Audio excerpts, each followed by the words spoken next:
લોક સાહિત્યનો એક અદભુત દુહો છે કે તે દીધું ઘણું મેં લીધું ઘણું અને પાછું તને કીધું ઘણું કાન એ ભલે વાળા ભગવાન હવે થોડોક સંતોષ દેને સાંભળા.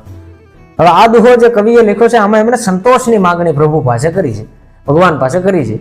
કારણ કે આ દુનિયા જે છે એમાં માણસ પાસે ગમે તેટલું આવી જાય છતાં પણ આપણો મનુષ્ય દેહની રચના એવી છે કે આપણને સંતોષ થતો નથી. વધારે મેળવવાની ઈચ્છા જે છે એ ફૂટ્યા કરે છે.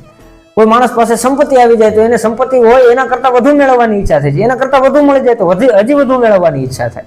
કોઈ માણસ પાસે નાનું પદ હોય તો એને મોટું પદ મેળવવાની ઈચ્છા થાય, મોટું પદ આવી જાય તો એનાથી વધુ મોટું પદ મેળવવાની ઈચ્છા થાય. એટલે આશાઓ બધાની જે છે એ ફૂટ્યા કરે છે, ઈચ્છા કોઈની પૂરી થતી નથી ને મનુષ્ય જીવનમાં કોઈને સંતોષ થતો નથી ટૂંકમાં.